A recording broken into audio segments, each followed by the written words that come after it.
Buenas tardes a todos, les habla Diego Pablo Simeone y a continuación vamos a ver cómo fabricar un receptáculo con materiales reciclados.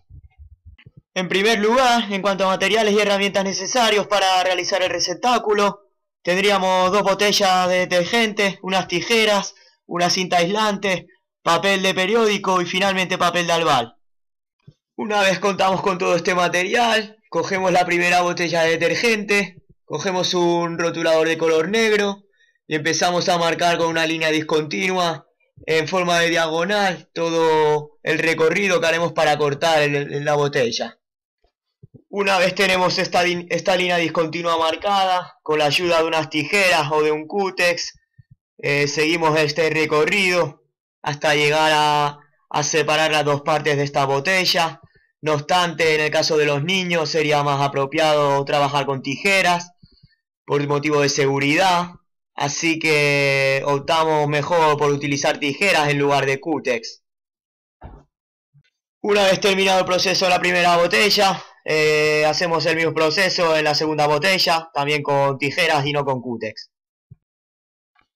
Una vez finalizamos el proceso y tenemos las dos partes de la botella separadas, cortamos unos trocitos de cinta aislante para recubrir los bordes y hacerlo más seguro para el uso de los niños.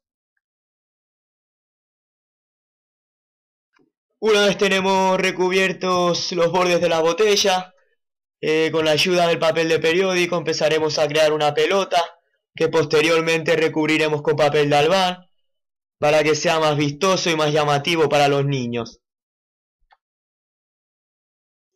Una vez hemos creado el receptáculo, con la ayuda de dos bris de leche o de zumo, le quitamos el tapón y con la ayuda de un cútex o de unas tijeras, en el caso de los niños mejor tijeras, recortaremos la parte superior del brick y a continuación haremos un agujero lateral donde los niños meterán el dedo pulgar para tener un mejor agarre en este brick. En cuanto a las variantes que nos facilita el receptáculo, empezaríamos a trabajar la recepción y el lanzamiento por el suelo, continuaríamos con lanzamiento y recepciones por el aire y finalmente metiendo el brick, continuaríamos trabajando lanzamientos y recepciones por el aire y el golpeo, trabajando recepción y golpeo en ambas manos. Y esto es todo, amigos. Se despide quien les habla, Diego Pablo Simeone, sin olvidar la inestimable colaboración de dos grandes personajes de aquí de Magisterio, como ahora son Antonio Jimeno y Alberto Amorós. Un saludo.